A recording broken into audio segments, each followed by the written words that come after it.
So I don't need to convince a transphobe that they're wrong. They are not worth the effort to try to convince.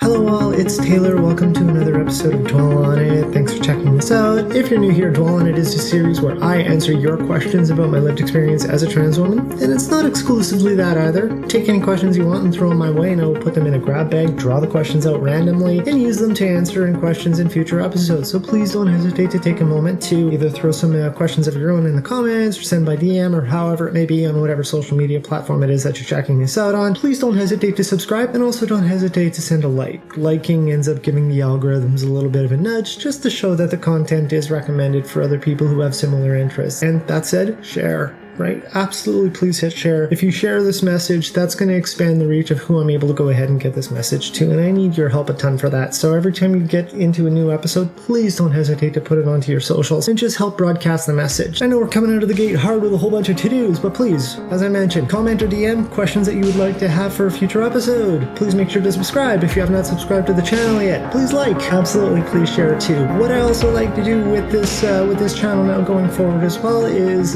continuing in a habit of using visual descriptions. And so with that, I am currently in my living room / office / gym, I guess, depending on how we want to look at it. Behind me right now are 3 pieces of cardio equipment. I've got my recumbent bike, I've got my elliptical, I've got my treadmill, beige walls, not really too much to write home about in that regard. Myself personally, I am a 6'1" white transgender woman. I am 40 years old. I am currently wearing a black athletic style jacket, very bright orange neon tank top underneath with a matching headband. If we can't tell, I'm going to be working out after I'm done recording this video. And yes, I do have a full face while I'm wearing all this workout gear too. I was, aside from working, I ended up being part of a Zoom call earlier today, which was for the Walk for MD, just a community chat type of thing. So it was nice to just be part of that little event there too. So got those out of the way. Speaking of Walk for MD, in the description are 2 fundraisers that I'd love you to check out. One is for Run for Women. One is for, as I've mentioned, Walk for MD. Both fundraisers have targets for $1,411 each, so if you're able to do an online contribution, you get a tax receipt for that. Please help me hit those goals. The target dates are June 5th and June 11th, so I'd love to see them reach $1,411 sooner rather than later, because June is going to jump in on us before we know it. I also want to take a moment really quickly to say that I was on a podcast on Trans Day Visibility. I was on a hallway conference with Carrie Simpson, and we were discussing creating inclusive events. And as a trans woman, Carrie was asking me about what organizations can do when they are hosting events, obviously in the name of the title, and conferences as the name of the podcast. Nonetheless, I'm going to put a link for that. Please make sure to check it out. Hallway conference, Carrie Simpson, great conversation. Carrie is super fun to talk to. I really recommend taking a look at the rest of her podcast as well, because she's just super fun to listen to. Serious business. Take a look at it right up there. Let me know your thoughts. Put them in the comments. It was great to be able to spend that time with Carrie and talk it out. And I really hope that that message is going to be able to influence some individuals who can help create some meaningful change, especially when it comes to more inclusion in events and conferences going forward. So I hope you enjoy it too. That's out of the way. Let's get ourselves started with an episode of Dwhell On It. There's a question I received from a friend of mine by DM, and I loved it. Before you accepted yourself as trans and came out to yourself and others, did you ever feel like you were 2 different people split down the middle? Awesome question. Loved it. I've never felt like I was 2 different people, but I absolutely did not let my cishet presentation mingle with my authenticity. And I spent so much of my life trying to give this presentation of, as I mentioned earlier, a cisgender, heterosexual, white, athletic Canadian male. That was the life I was trying to represent. And while I was trying to represent that life, I did not allow myself to talk about 2S LGBTQIA plus topics. I did not attend events that were queer friendly. I did not let that line cross. Anything that blurred the lines made me incredibly uncomfortable, and so I did not allow that to happen. The most that I would ever give any sort of wiggle behind that would be people who knew me, people who I came out to before I went socially full time. Those people who knew at least what I knew about myself. I spoke about this before. As I've continued to come out, I only came out to the amount that I knew. I always knew from my earliest memories that I was not fit for the boxes that I continued to get put in, but it took me years and years and years to just continue to better understand myself and my reality and my authenticity. But I did not allow my cishet presentation to mingle in any way, shape, or form with my reality. It absolutely was not two lives that were split down the middle. It was one life being torn incredibly apart. I love that question, so thank you for asking that. What do you want from your own life? Have it. Me. This is another example of something where I absolutely have used so many examples in previous episodes to discuss my happiness and my joy from finally being allowed to be me. And allowed isn't even the right word. Society does not want me to be me. It wouldn't be a question if I was to just be allowed to be included. It wouldn't be a question about where I belong. It wouldn't be a question if society wanted me to just be me, because then being a trans individual wouldn't come with so much conversation and controversy. So I don't care about being allowed, but all I know is I am, and I've never been happier. All I want from my own life, I have everything I want now. I have happiness, I have joy, I have peace, and now all I'm doing with my life is using my time and my voice and my opportunity to do the best that I can to help create opportunity for people to have that same result for their lives too. I have me, and anything else that I would ever want now is just a compliment. Nothing is a need. I have me. I don't have any holes in my life. I don't have any desperation to fill gaps or anything like that. Anything that I ever want to achieve, I want to achieve anything that is a complement of what I know that I'm able to do. And by doing it, it's contributing. You know, I would always want, the little house, white picket fence, and just have that simple life. The reality is that I'm never going to have a simple life. Life is always going to be messy. Or as a friend of mine says, crunchy. Life is going to be crunchy. Life's not going to be simple for me. It never will be simple, but I'm more than happy to use my energy that I have to let life get crunchy. And then it dawned on me, I was like, I don't even need the little house white picket fence. I don't need anything. I want nothing because I have everything. I just want to make the most of the energy that I have. I don't need that simple life. I want to embrace the crunchiness of life because I'm able to do it. I'm gonna let life get crunchy, and if that means that one day, someday, I end up with a partner who loves me, of course with a partner who I love, and if there's anything that I can do to just help life just be easier and more optimal, I just want to do what I can with the energy that I have. I have everything that I want out of myself now, and everything else is just joy. Everything else is just a treat. Everything else is just a challenge and a success and an opportunity. I have everything I want. I've had it ever since I accepted myself. Super lame answer, I know, but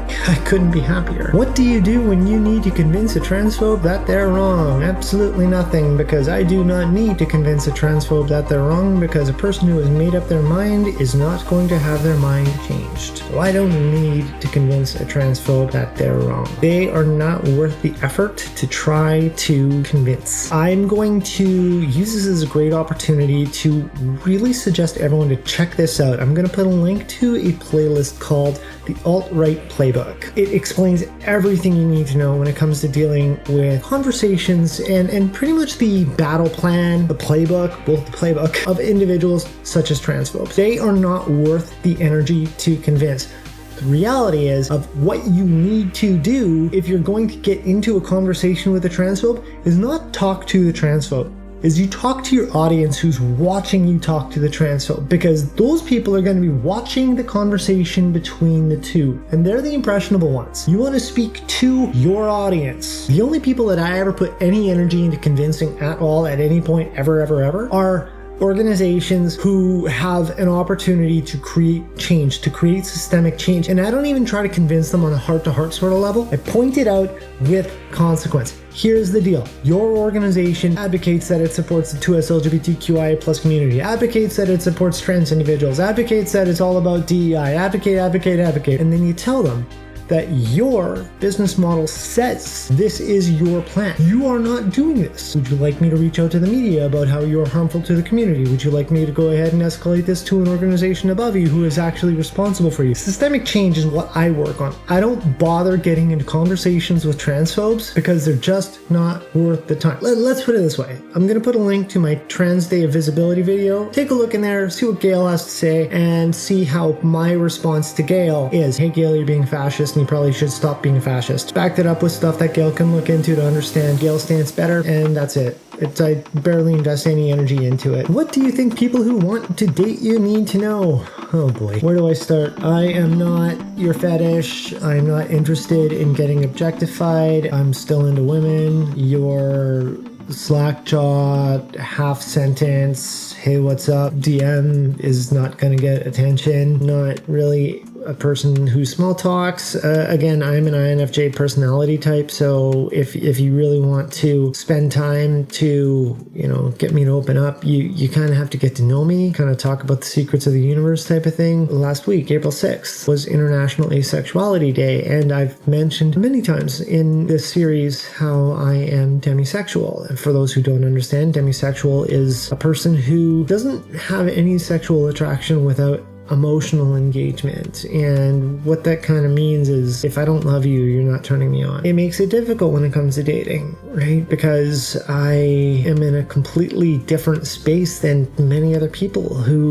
many people are just more than happy to be around someone who they find physically attractive and are ready for the next step. In a past life, I would go through the motions, and I try to say that with as much mindfulness as I can to anybody who I've ever been with in a past life, because I legitimately was looking for, intimacy in every relationship that I've ever been in. I don't do the one night stands thing, and we're gonna have to figure out that emotions thing first. It's not easy. Like I said, I've gone through the motions before, but as soon as the big L word starts to get thrown around and thrown around seriously, the intimacy is real. That fun time's real. That's something that anyone who ever wants to date me needs to know. I've never done the dating scene thing. I've never done the dating apps thing to try to land a partner for a period of time or whatever. I just can't get behind that. I'm pretty independent as a whole. I do have, my life in front of me in terms of my priorities, in terms of things like advocacy and, stuff like fitness and just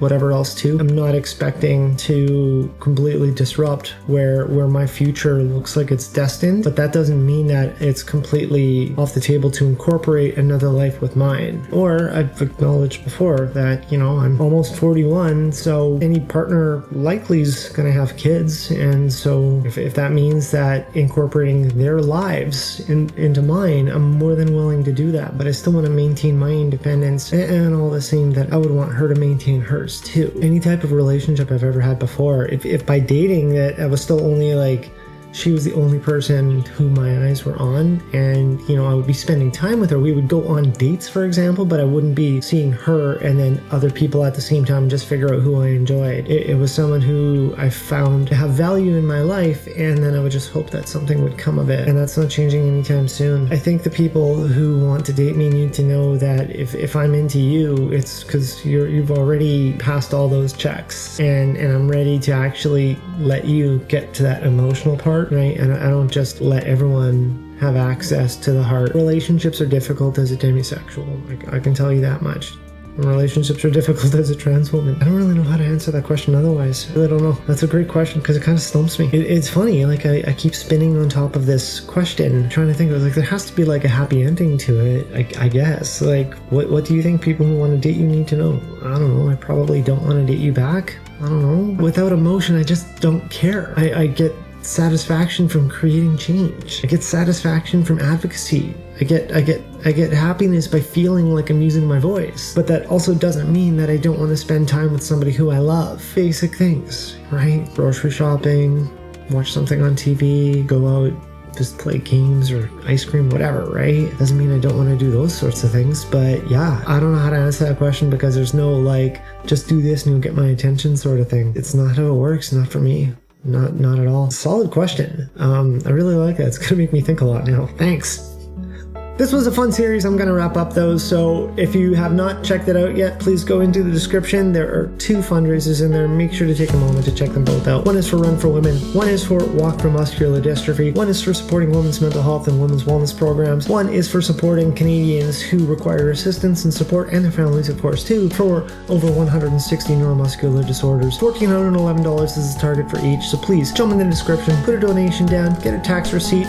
Please make sure to share. Speaking of sharing, like I said right at the beginning, please hit the share button on this channel. Please hit the share button every time you're checking out a video here, because my reach can only go as far as the people I'm able to speak to. So you hitting the share button is just going to help an absolute ton. Get that message out to people who you feel should be checking this channel out too. I will totally appreciate it, of course. As I mentioned earlier, if you haven't subscribed yet to the channel, please do that, because I'd love to make sure that you see new content as it gets uploaded. Also hit the like button on the content as well, so that you're going to end up giving a little nudge to those algorithms, as I mentioned earlier. I think we've got everything wrapped up otherwise for a really quick episode, because I've got a very fun series all done recording. I'm in the middle of editing it right now. The original plan was to have this much and it turned into this much. So it's going to end up being a super fun series when it's done. It's going to be taking a lot of time to get it uploaded, so it's going to be a little farther out than I expected. But please, again, subscribe, stay tuned for that content. You're really going to like it, and I think this is a great time just to call it a night. So for you, have a great night, have a great rest of your week. I'm going to work out. We'll talk to you later.